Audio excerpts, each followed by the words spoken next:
Bonjour, bienvenue dans Mobility TV. Et l'intelligence artificielle est le leitmotiv du 21e siècle. Elle est là partout. Maintenant que vous n'avez plus le choix, malheureusement, certains réfractaires comme moi voudraient bien qu'on puisse évidemment avoir le choix. Mais malheureusement, voilà, cette intelligence artificielle, elle est là, en commençant par ces petits boîtiers distribués notamment par Amazon qui sont là pour vous faciliter la vie. Avec moi autour de la table, Franck Lefebvre, bonjour. Bonjour. Vous êtes le fondateur de Newport. Vous allez nous présenter cet objet Phoebe dont on va parler justement autour de cette table ronde. Frédéric Moulin, bonjour. Bonjour. Vous êtes le directeur général aftermarket de Continental France. Antoine Trarieux, bonjour. Bonjour. Vous êtes le directeur des affaires publiques et vous êtes également expert e-call au groupe IEMA, l'assistance IEMA. Et avec nous également Éric Pernaut, bonjour. Vous êtes responsable marketing produit chez Tokheim Service. Alors, présentez-nous cet objet. Phoebe, c'est, si je ne m'abuse, l'entreprise Casus Belli qui a présenté cet objet. Il y a une petite année. Casus Belli fait partie des associés dans l'entreprise Newport, qui regroupe plusieurs personnes. Phoebe, c'est effectivement un assistant vocal destiné à la mobilité, et plus particulièrement une utilisation dans des véhicules, dans des autos. Ça prend la forme d'un objet comme ça, qui est un objet aftermarket, qui va sur le tableau de bord de l'auto, et avec lequel vous pouvez parler pour déclencher un certain nombre de services qui vont être la fourniture de carburant, l'appel d'un service d'assistance par exemple, ou bien encore demander des informations touristiques sur le bord de la route ou remplir un rapport de visite si vous êtes un commercial. Je ne vais pas faire de rapprochement hasardeux, mais c'est une sorte d'Alexa pour les voitures. Moi j'aime beaucoup quand on part de cette base-là, parce qu'il y a toute une partie qui n'est plus à expliquer. Effectivement, c'est une sorte d'Alexa avec deux différences énormes. La première, c'est que c'est dédié au monde de la mobilité. C'est là pour tirer parti du temps que l'on risquerait de perdre dans le véhicule et pour rendre l'expérience automobile plus fluide. Et la deuxième différence, elle est fondamentale, et c'est ce qui motive notre groupement aujourd'hui, c'est que notre but, c'est de créer un écosystème de services en partenariat très fort avec les fournisseurs de ces services, et non pas en occultant leur existence. Bien sûr. C'est une fille, je remarque. Comme Alexa d'ailleurs. Je ne sais pas. Phoebe. Je ne sais pas. Si vous parlez de la voix, je crois pas. On peut changer la voix. Si vous parlez de la voix, Phoebe, c'est le nom de l'objet et de la plateforme qu'il y a derrière. On ne peut pas changer la voix, par contre les services ont des voix différentes. C'est-à-dire qu'en fonction des services que vous utilisez, vous pouvez avoir tantôt une femme, tantôt un homme, une personne qui va... Comme c'est un fleuriste, c'est une femme, et quand c'est une pompe à essence, c'est un homme. C'est un peu cliché, c'est un peu cliché, ça fait partie de ceux dans lesquels nous essaierons de ne pas tomber pour que vous ayez enfin envie d'avoir de l'intelligence artificielle dans votre véhicule. Continental, évidemment, équipementier parmi d'autres, mais vraiment très très en avant sur énormément de choses. L'intelligence artificielle, vous y pensez également, vous? Oui, on y pense au niveau du groupe, bien évidemment. C'est un des sujets qui sont de plus en plus d'actualité chez nous. Il y a de forts investissements, évidemment, dans ces domaines-là. C'est-à-dire qu'on ne peut pas l'occulter. Absolument pas. On ne peut pas se dire, tiens, on ne va pas faire d'intelligence artificielle parce que ça ne nous intéresse pas. Non, parce que c'est la prochaine étape dans la définition et les propositions de services qu'on va faire aux clients. Et l'agrégation de data, c'est une chose. La manière de la compiler, de la digérer et d'en créer quelque chose, de la valeur, c'est vraiment là où le challenge est aujourd'hui. Et cet objet-là vous inspire pour faire un... Il nous a beaucoup inspiré, puisqu'on a les capacités déjà d'interagir avec le véhicule, on est capable de communiquer avec ce véhicule-là.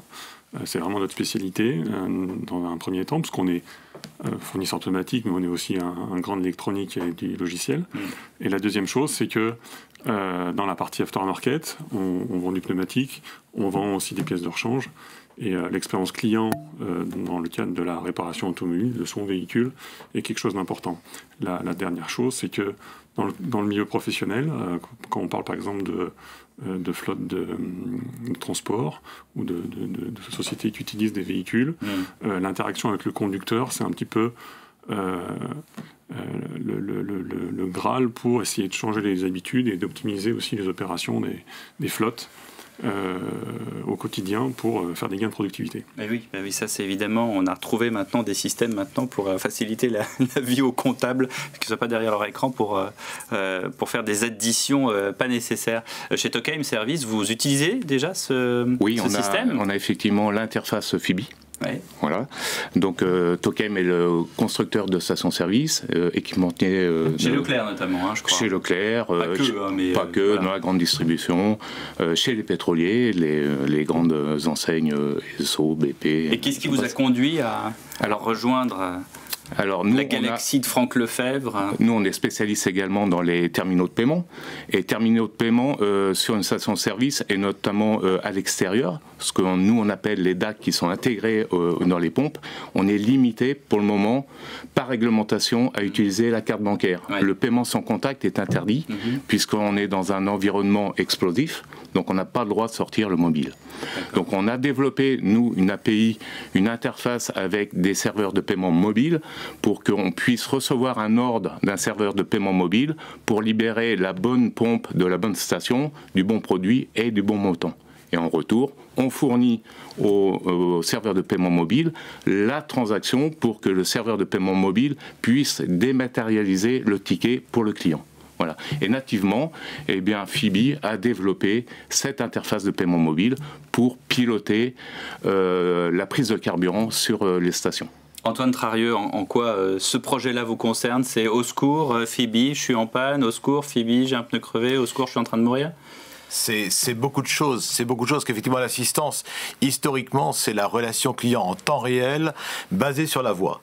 Donc quand on parle d'une nouvelle interface qui va faciliter cet accès à la liaison vocale dans le véhicule, on est évidemment au cœur de nos métiers. L'assistance est aussi un assembleur de services. Et la capacité d'apporter le bon service au bon moment et au bon endroit devient un véritable challenge dans l'évolution de nos outils, de nos propositions de valeur. Aujourd'hui, nous pensons que Fibi est effectivement l'outil, l'objet, parce que j'accorde aussi beaucoup d'importance à l'objet. Oui, je pense que l'objet personnalise en fait le service auquel on va avoir droit.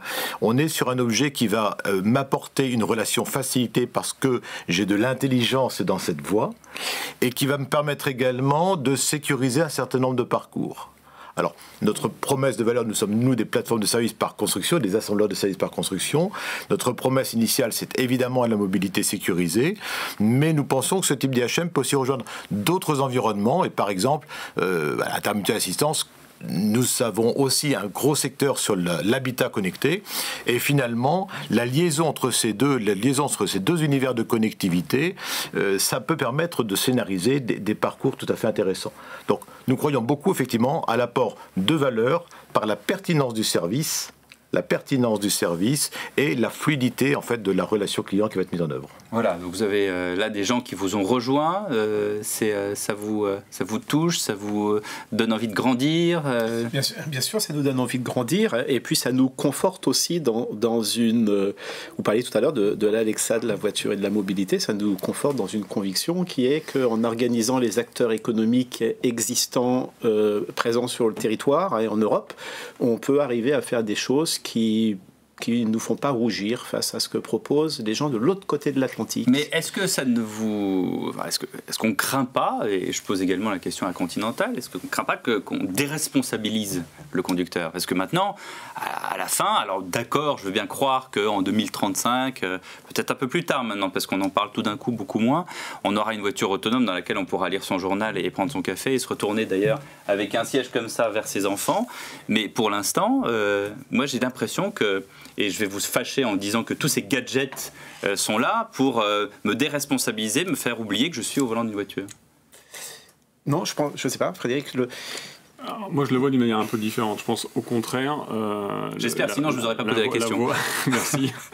La voix va permettre d'éduquer un peu, je pense. D'éduquer dans le sens où on va pouvoir prévenir un certain nombre de situations, dans le milieu privé par exemple, mais aussi dans le milieu professionnel, de manière à faire changer les comportements, à mieux percevoir aussi la situation qui se passe sur le moment, de manière à y répondre de la meilleure manière possible.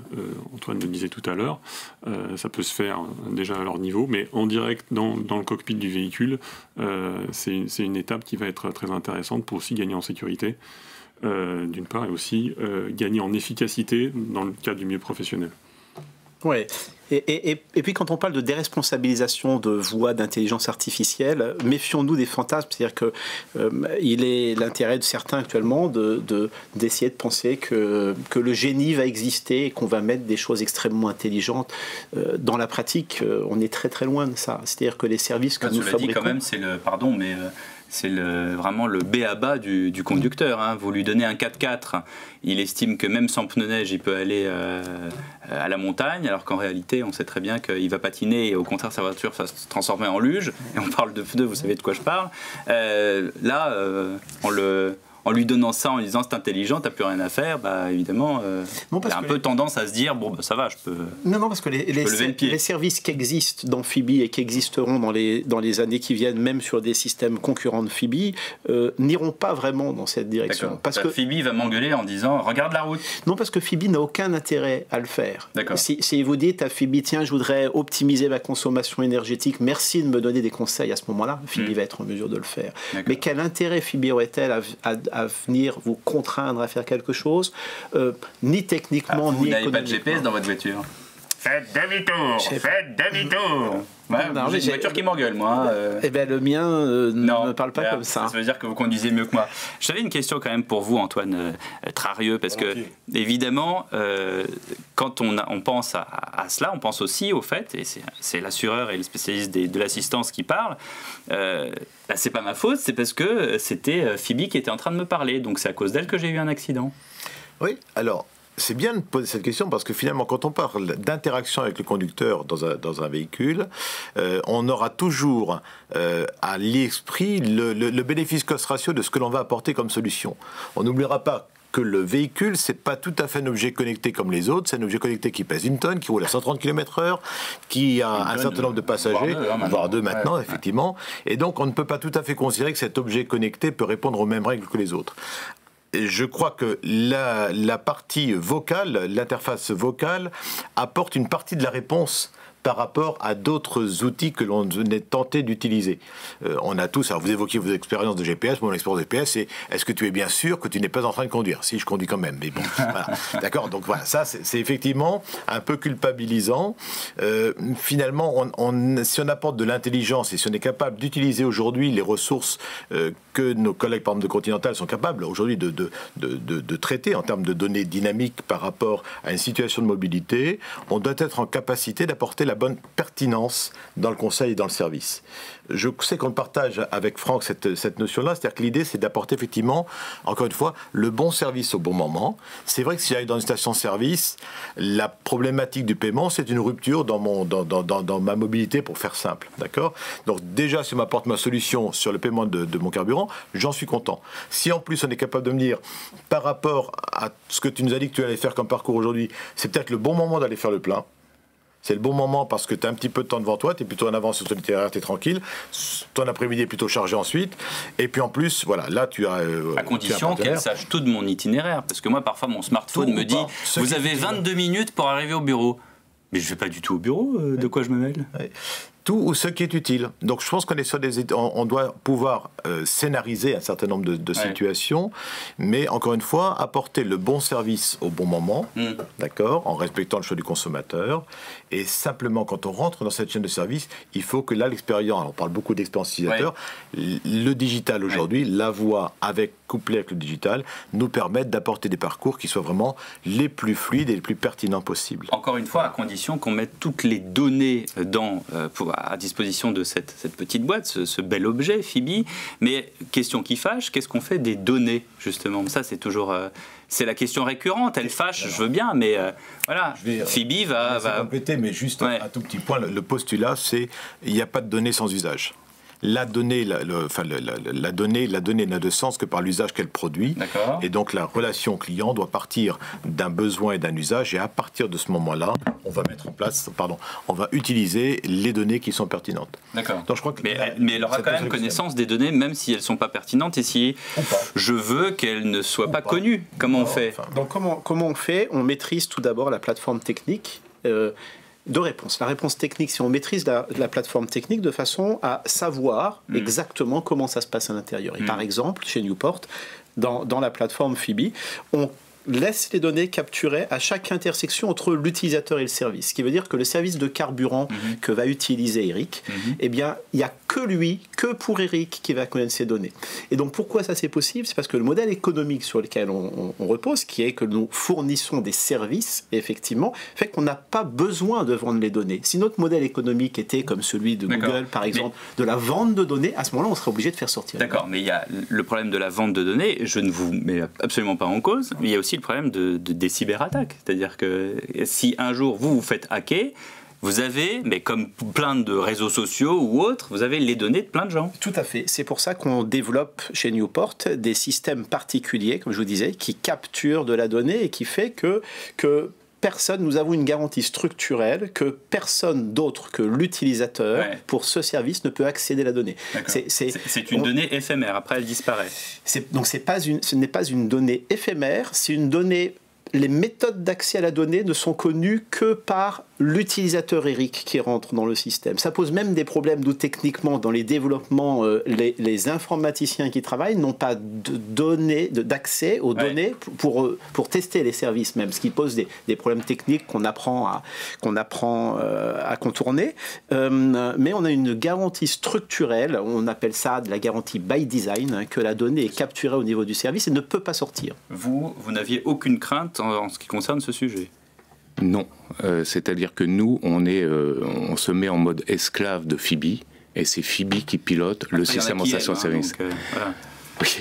On se met vraiment en attente de l'ordre de Fibi pour dire, voilà, j'ai reçu l'ordre de paiement, voilà, tu me libères la pompe du bon montant, du bon produit.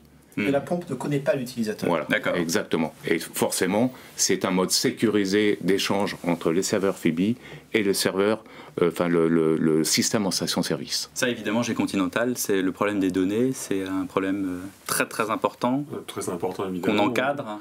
On encadre beaucoup. On a beaucoup de gens qui commencent à beaucoup travailler sur ces sujets-là, de manière à être conformes avec la législation, déjà, d'une part, et puis surtout de gros investissements sur la cybersécurité pour pouvoir proposer à nos clients les solutions adéquates.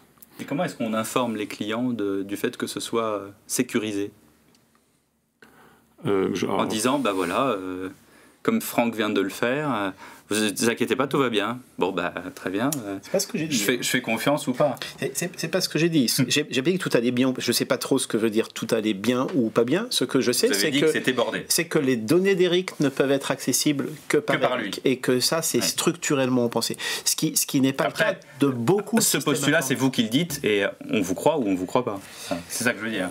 Oui, on n'a pas d'intérêt. Les journalistes ne croient jamais personne. On n'a pas d'intérêt à dissimuler une vérité sur le sujet. Notre intérêt, de toute façon, est de garantir que structurellement on ne va pas se faire hacker puisqu'il n'y a aucun bénéfice à se faire hacker. Fibi, c'est un produit que vous présentez en disant tiens, j'aimerais qu'il y ait de la concurrence parce qu'encore une fois la concurrence c'est bien, la concurrence est dynamique, ça crée de la croissance, ça crée de l'économie, ou est-ce que vous vous dites j'espère que j'aurai surtout pas de concurrents parce que mon produit est absolument génial par rapport à ce qui pourrait exister? C'était la deuxième, comme vous disiez que j'aimais bien positionner Fibi par rapport à un Alexa d'Amazon, c'était le deuxième point. De toute façon c'est un système qui donne un quart d'heure. On y revient. Qui donne accès comme quoi c'est un système qui donne accès à un écosystème de services, et cet écosystème de services, il doit absolument être concurrentiel. Pourquoi? Parce que, comme le mentionnait Antoine tout à l'heure, c'est le client qui choisit, in fine. Et si aujourd'hui, vous dites, surtout la voix change complètement la méthode d'accès, parce que l'utilisateur ne parle plus du fournisseur, il parle du besoin.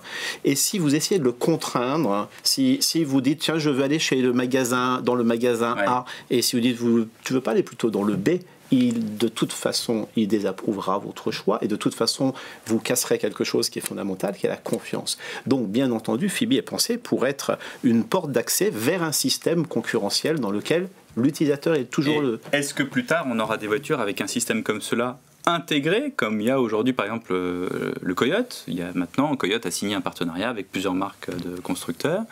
Et maintenant, on a un Coyote qui n'est plus un petit boîtier sur le tableau de bord. Maintenant, il est dans la voiture, en première monte. Très certainement. Très certainement. Je ne peux pas vous dire de la quoi vie demain des uns, est fait, des autres. Il n'y a pas de barrière technique à envisager ça, évidemment. Ouais. Pas de bagarre technique. De barrière technique. Pas de barrière technique. Oui. Non, c'est vraiment une question d'usage. Je crois qu'il y a, faisons aussi un petit peu confiance au consommateur qui va choisir ses parcours. Nous, on croit beaucoup que nous exposons finalement des services qui sont accessibles par un certain nombre de canaux différents. Et vous savez que le groupe IMA sert aussi bien à des constructeurs automobiles que des assureurs. Hein, finalement, donc on peut intervenir à différents titres sur un même parcours de mobilité. Le choix doit revenir au consommateur. Et en fonction de sa propre émotion, de sa propre perspective de circulation, et à la limite, peut-être que je réagirais différemment, moi, en tant que conducteur. Si je suis dans un contexte professionnel, j'utilise mon véhicule pour un contexte professionnel ou pour un contexte familial, j'aurais tendance à m'orienter vers tel ou tel type de service, à chacun de se rendre attractif. Et je crois aussi que c'est la puissance des écosystèmes. La puissance des écosystèmes, c'est d'apporter les expertises de chacun dans son domaine de compétences et de penser qu'en assemblant ces compétences à un instant T, et je reviens sur l'objet, je crois que l'objet est tout à fait pertinent pour symboliser l'accès à ces services. Là, on crée de la valeur additionnelle. L'objet, aujourd'hui, il est en test, il est commercialisé. L'objet, il est en test. L'objet et les services, puisqu'ils sont indissociables, sont en test et on pense commencer à commercialiser l'ensemble auprès d'une clientèle plutôt professionnelle fin 2019. Fin 2019, donc cette année. Merci beaucoup à tous d'avoir participé à Mobility TV et longue vie donc à Phoebe, bientôt disponible dès cette année.